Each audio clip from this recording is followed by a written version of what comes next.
Yes, Malcolm, thanks for coming in. Now, all the What's this then? Well, that's a... This is a drink the last geezer left, isn't it? That's a refreshment. If you might get heated, you might think, bloody hell, I might have a sip of that. I'm collecting my thoughts. You know, use it as a prop. Ah, right? Treat it as a friend. We're on TV, you mean? Yes, that's right. We're in TV land. We are. I saw the Truman Show. I understand who you are. Yes. Now, listen, that's very kind. That's all right. Now, listen, all the talk since we've been here over the past 8 weeks, we're Julie Burchill, Paul Denoyer, they've all been raving about your new act, Junk. Hello Magazine were kind enough to send us a photograph of the band. We've got it here. It's a tremendous snap of the band. They're Asian babes. They're ready to rock.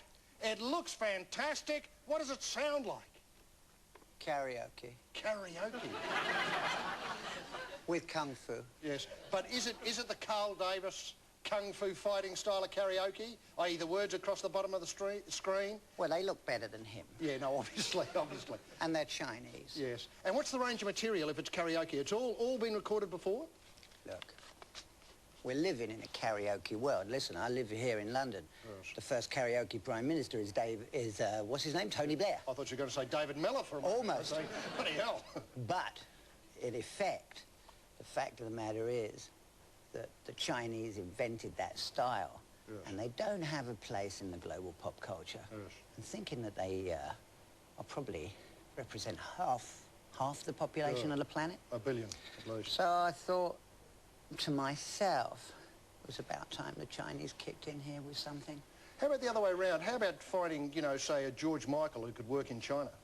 Because that's where the money is. We want to have China on board these days. We want to trade with them. We want to get in there. A Bob Dylan, a Rolf Harris, a Chinese Rolf Harris. Imagine how you'd clean up with a Chinese Rolf Harris. Yes. And it's all there. It's never been done. They're an expanding market, an emerging market. People have got CD players and nothing to put in it. Look, I ain't a whining pom. No, no. But no. Rolf Harris. Well, I was being unfair. He's all right. He's all right. Yes, unfair to the Australian entertainment industry. Look, tie me kangaroo down, babe. But, I've only been to Australia a few times. Yes.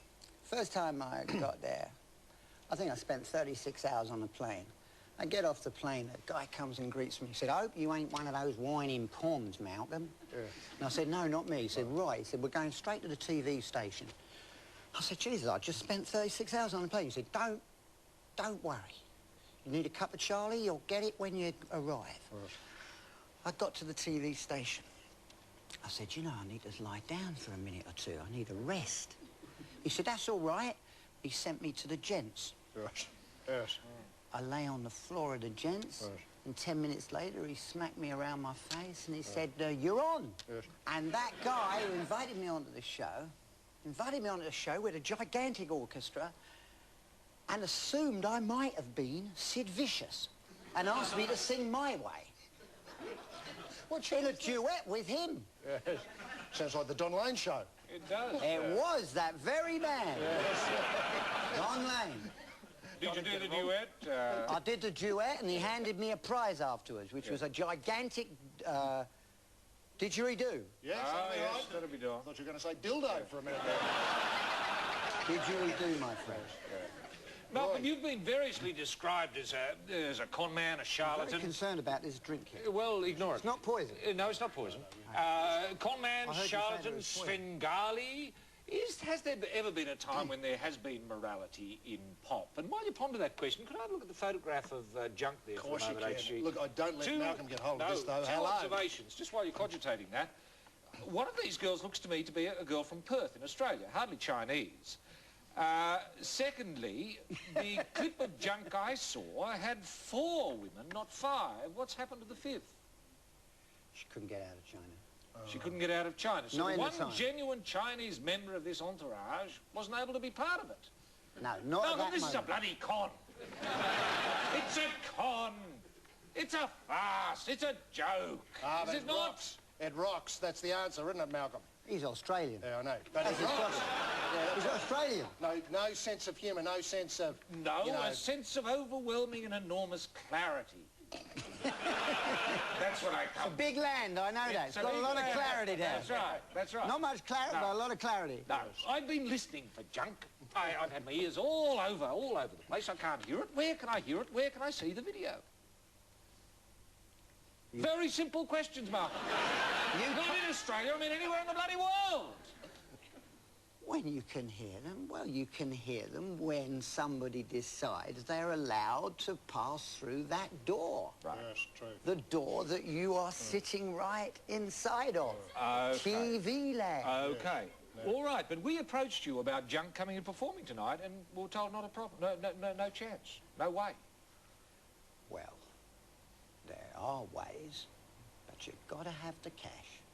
Oh, well, fair enough. How much would it cost to get junk on a show? I'm not sure. Just a ballpark figure. Maybe £50? $10,000.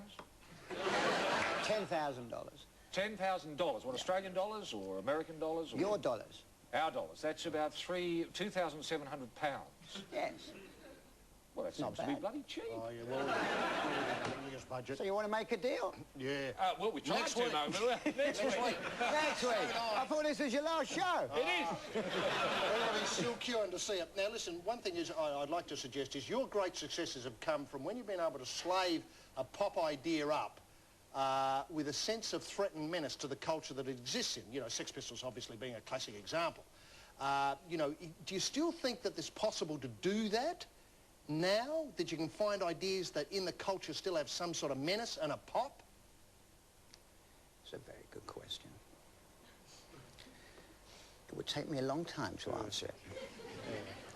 Oh, but you have to appreciate that today most old people are buying records now, not so many young people. Pop doesn't really have within it a context that really makes you want to necessarily change your life. Therefore, when you talk about menace, menace arrives in other corners. You have more menace on the football pitch than you do in a pop theatre. If you talk about where the magic is left in people that do impossible things. That isn't necessarily pop music. People do impossible things, usually on sports fields. There's no place in the world where people dress up. Bank managers going naked, other than a huge Scottish flag around their bodies, screaming at the top of their lungs the name of their proud country. Okay, so, you know, sports in many respects is the last refuge of tribalism, of magic people, because sports people do impossible things, and musicians don't do any longer what we once thought of impossible things. So that, herein lies the problem. Isn't the problem compounded as well, Malcolm, because pop has been a reaction to social mores under the banner of freedom. We want freedom. We want freedom. We don't want to be denied the possibility of doing whatever we want to do. Well, once you have a society that's arrived where you can do whatever you want to do, then the only thing to do is to react against that, to react against freedom, and therefore have bands that prosecute the cause of narrow-mindedness and violence. Isn't that the direction it's going to go in? Nihilism? Nihilism? Nihilism we've had. All ideologies we've had. The problem today is there isn't any. The only ideology is to buy things. Yes. It's the person that stands up and says, I'm not for sale, is the unique one. So the answer to your question, why can't you see junk, is because they're not for sale right now. Ah, I see. Well, how are they going to make a living, though, matey? I mean... The Chinese have many ways. Look, I know you're really good at turning what I'd call, this is not meant to be misunderstood, you know, what appear often on the face value ordinary things into brilliant things. What could you do for Richard Branson's train service, which seems to be going through a series of problems at the moment? Would that be the sort of challenge you could take on, assuming the price was right? I think he has a big problem because trains in this town, in this country, naturally run slow. He'd be going against nature. That's a very romantic notion. It's all very well being a balloonist, and even a failed one. However... But couldn't you turn the weakness into a strength? Slow it down? Well... Say, you know, trains. Take it slowly. Never arrive on time. If you say that, then you have to add the one final pause. You have to say, craft must have clothes, but the truth loves to go naked. Well, that's going to have them queuing up, bloody wanting those tickets, Malcolm. All night about the music and train caper, and probably will over a case of Curvey upstairs in the Ronnie Biggs bar of the Pogo Ronnie Lounge Biggs! Post-Hooter. But for now, Planeteers, can you do the dog and go bow wow wow as a way of thanking Malcom McLaren? Thank you.